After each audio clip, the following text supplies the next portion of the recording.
नमस्कार, मैं स्वतंत्र कुमार और आप सभी का स्वागत करता हूं आपके अपने चैनल शॉर्ट हैंड टीम पर। तो दोस्तों, आज के इस वीडियो में दैनिक जागरण के संपादकीय से 438 शब्दों के डिक्टेशन को हम लोग लेने वाले हैं। इसे हम दो अलग अलग स्पीड में लेंगे। पहली बार में 80 की स्पीड में, तो दूसरी और आखिरी बार में इसी डिक्टेशन को हम लोग 100 की स्पीड में लेने वाले हैं। अगर आपको इस डिक्टेशन के PDF की ज़रूरत है या इसमें आए हुए महत्वपूर्ण शब्दों के आउटलाइंस को जानना चाहते हैं तो आप हमारे टेलीग्राम ग्रुप को जरूर ज्वाइन कर लें। ग्रुप का लिंक इसी वीडियो के ठीक नीचे डिस्क्रिप्शन बॉक्स में आपको मिल जाएगा। तो 80 की स्पीड में आपका डिक्टेशन स्टार्ट होगा 5 सेकंड के बाद। तब तक के लिए आप रेडी रहें।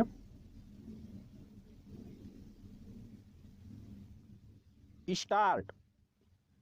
यह अच्छा हुआ कि भारतीय विदेश मंत्रालय ने उन देशों को खरी खरी सुनाई जो कर्नाटक में उभरे हिजाब विवाद को लेकर भारत को उपदेश देने को उतावले हो रहे हैं। यह भारत का आंतरिक मामला है और किसी भी देश को यह बताने की आवश्यकता नहीं कि उसे क्या करना चाहिए और क्या नहीं। यह हास्यास्पद है कि वह पाकिस्तान भी भारत को नसीहत देने की कोशिश कर रहा है, जहां अल्पसंख्यकों का न केवल जीना मुहाल है बल्कि जो भीषण दमन के कारण खत्म होने की कगार पर पहुंच गए हैं। एक ऐसे समय जब हिजाब विवाद को लेकर देश में बहस का दौर जारी है और कर्नाटक उच्च न्यायालय के निर्णय की प्रतीक्षा हो रही है, तब यह उल्लेखनीय है कि उत्तराखंड के मुख्यमंत्री पुष्कर सिंह धामी ने कहा कि फिर से सत्ता में आने पर वह समान नागरिक संहिता का निर्माण करने की दिशा में कदम उठाएंगे। इस पर विरोधी दलों की आपत्तियां समझ से परे हैं, क्योंकि धामी कोई नई अनोखी बात नहीं कर रहे हैं। न केवल यह एक तथ्य है कि संविधान के नीति निर्देशक तत्वों में समान नागरिक संहिता की आवश्यकता रेखांकित की गई है, बल्कि यह भी कि गोवा में वह लागू है। यदि गोवा में समान नागरिक संहिता लागू हो सकती है तो अन्य राज्यों में क्यों नहीं। पैरा। वास्तव में आज की आवश्यकता यह है कि केंद्र सरकार समान नागरिक संहिता का निर्माण करने की दिशा में अपने कदम बढ़ाए। यह ठीक है कि केंद्रीय कानून मंत्री ने हाल में यह सूचित किया कि विधि आयोग समान नागरिक संहिता के बारे में विचार कर रहा है, लेकिन इसकी अनदेखी नहीं की जा सकती कि उसकी रपट आने में विलंब हो रहा है। अच्छा हो कि उसकी रपट आने के साथ ही समान नागरिक संहिता का कोई मसौदा भी सामने लाया जाए ताकि देश में उस पर व्यापक बहस हो सके। जब तक यह काम नहीं होता तब तक देश के सभी समुदायों के प्रतिनिधियों को अपने अपने समाज को उन पुरानी प्रतिगामी और विशेष रूप से महिलाओं की स्वतंत्रता में बाधक परंपराओं का परित्याग करने के लिए प्रेरित करना चाहिए। यदि हिंदू समाज घूंघट का परित्याग कर सकता है तो फिर मुस्लिम समाज हिजाब, बुर्का आदि का क्यों नहीं? सदियों पहले अरब जगत में हिजाब, नकाब, बुर्का की जरूरत रही होगी, लेकिन आज के समय में इन मध्ययुगीन परिधानों का कोई औचित्य नहीं। इसलिए और भी नहीं क्योंकि वे खेलकूद, नृत्य जैसी गतिविधियों में बाधक हैं। यह समझने की जरूरत है कि आज के समय में ये सब गतिविधियां न केवल शिक्षा का अंग बन गई हैं, बल्कि छात्र छात्राओं के व्यक्तित्व विकास में सहायक भी हैं।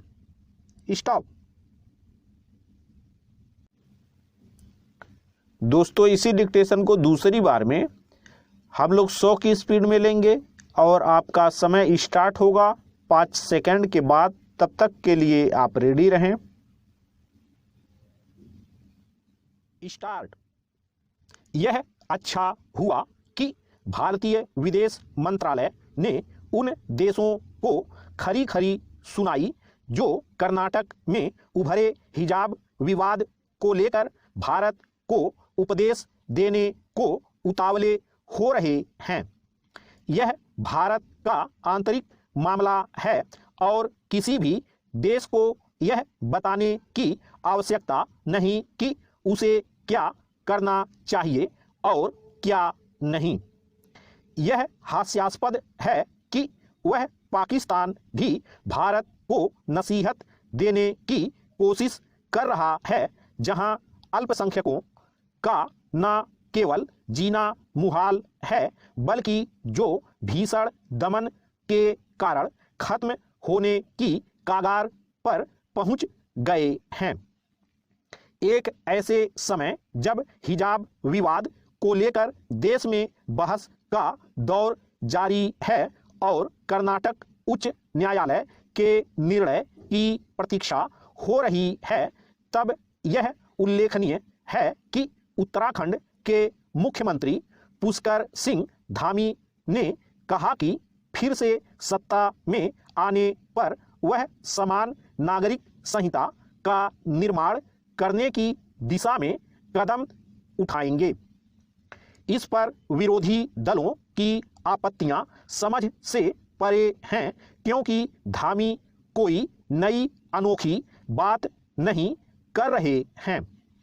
न केवल यह एक तथ्य है कि संविधान के नीति निर्देशक तत्वों में समान नागरिक संहिता की आवश्यकता रेखांकित की गई है, बल्कि यह भी कि गोवा में वह लागू है। यदि गोवा में समान नागरिक संहिता लागू हो सकती है तो अन्य राज्यों में क्यों नहीं? पैरा। वास्तव में आज की आवश्यकता यह है कि केंद्र सरकार समान नागरिक संहिता का निर्माण करने की दिशा में अपने कदम बढ़ाए।